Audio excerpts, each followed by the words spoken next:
Olá pessoal, tudo bem? Eu sou o professor Elton e vamos dar início então à nossa aula de hoje.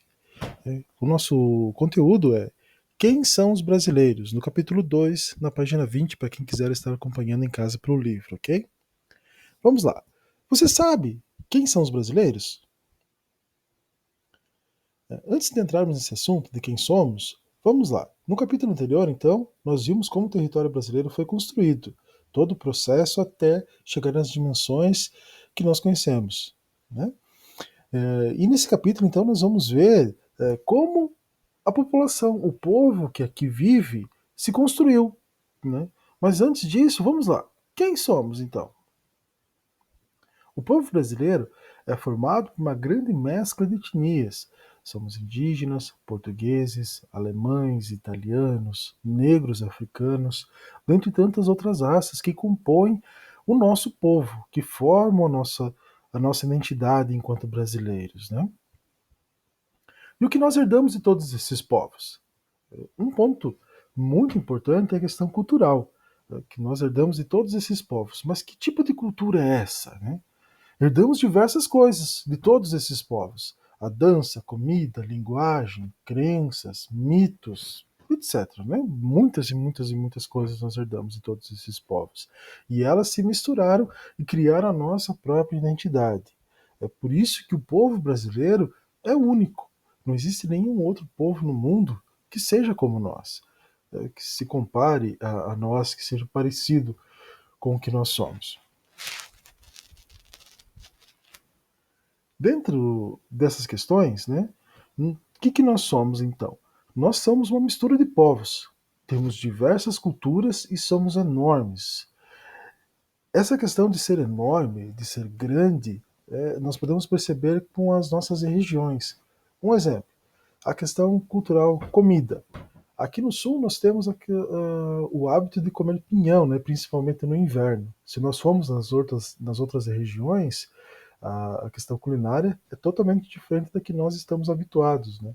No Nordeste brasileiro, a questão da pimenta, o açaí, que está vindo para cá também, né? Urucum, enfim, tantas outras coisas que divergem daquilo que nós estamos habituados aqui na nossa região.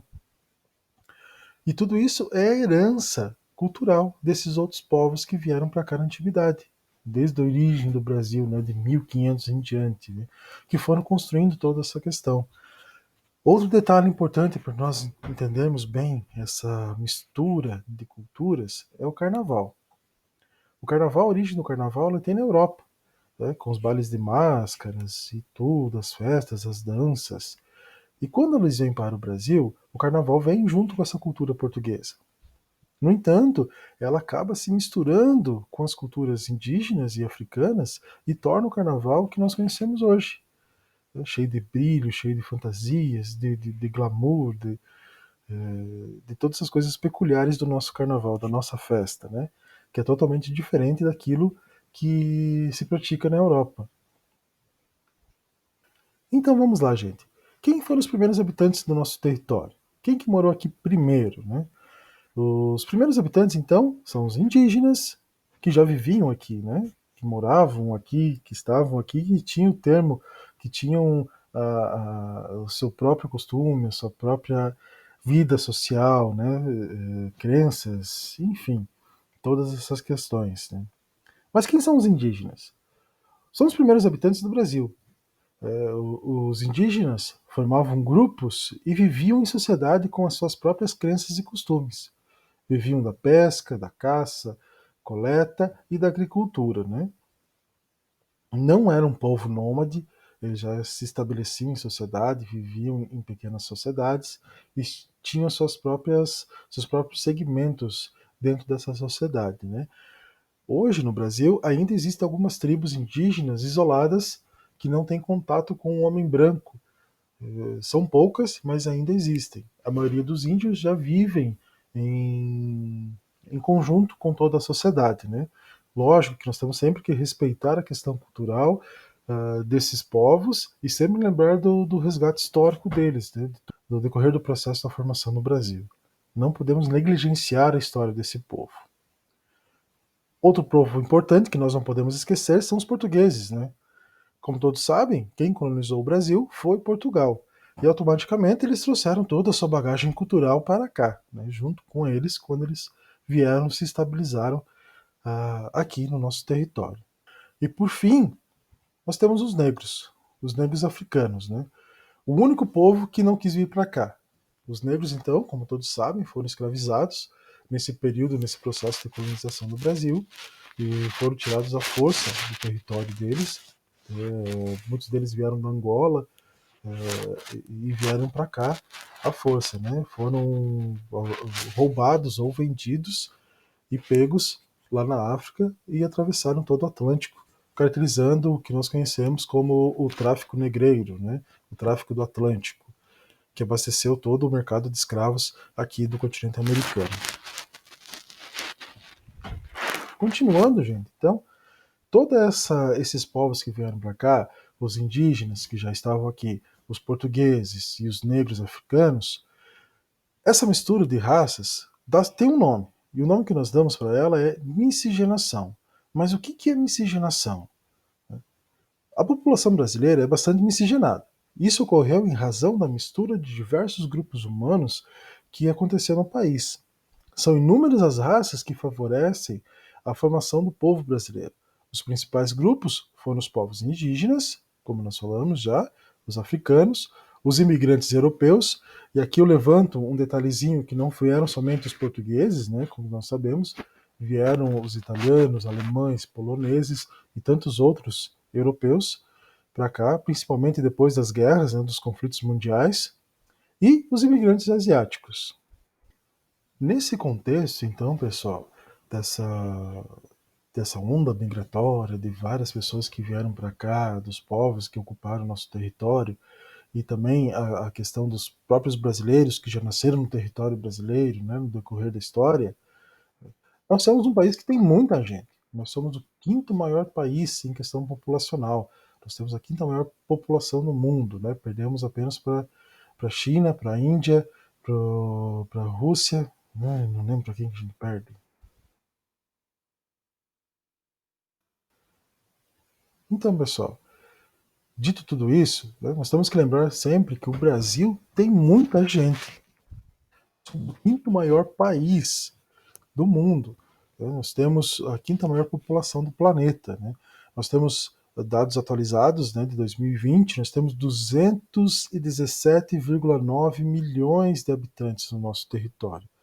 E o tamanho do Brasil é de 8 milhões 511 mil quilômetros quadrados. Né? O que isso tudo quer dizer? Nós somos um país populoso, sim. No entanto, é um país pouco povoado. Se nós fizermos a conta da densidade demográfica, o número de habitantes por quilômetro quadrado é 25,6 pessoas. Pouca gente, devido ao tamanho monstruoso que é o Brasil. Como nós vimos no capítulo anterior, né, o Brasil é um país de tamanho continental. Ele tem quase o mesmo tamanho da Europa. É muito grande o nosso país. Com isso, né, nós entramos na questão da demografia do país. O que é a demografia? O que é o índice demográfico ou a densidade demográfica? Né? Nós avaliamos por dois pontos: pelo crescimento vegetativo e pela imigração e migração. O que é isso? Né? O que é o crescimento vegetativo? Você analisar o número de pessoas que morrem e o número de pessoas que nascem em um determinado período. Normalmente, esse período é avaliado dentro de um ano. Né? No período de um ano, analisa-se quantas pessoas nasceram e quantas pessoas morreram, e faz o comparativo. Se for positivo, a população está crescendo. Se for negativo, a população está diminuindo. As imigrações e migrações funcionam da seguinte forma. Por exemplo, agora aqui nesse contexto que nós vivemos no Brasil, nós estamos sofrendo mais uma onda migratória. Né? A primeira onda migratória foi dos haitianos, depois vieram os bolivianos, os chilenos, para cá. E isso são imigrações, pessoas que vêm de fora para o nosso país. Migrações é quando brasileiros saem do país e vão para outro território. E isso tudo conta na questão da densidade demográfica. Por quê? Quando pessoas vêm e começam a morar no nosso país, aumenta o número de habitantes. Quando brasileiros saem daqui e vão para outro lugar, diminui o número de habitantes. E isso vai trazer a questão da densidade demográfica do nosso país. Atualmente, nós estamos com um crescimento vegetativo positivo, apesar dos índices estarem diminuindo para o nosso território, né? Se nós compararmos com a Europa, a Itália, por exemplo, a Itália já tem um crescimento vegetativo muito baixo, ou seja, tem mais idosos do que jovens naquele país. Então, pessoal, por hoje seria isso. Espero vocês na próxima aula, né? Fiquem em paz e até mais, gente.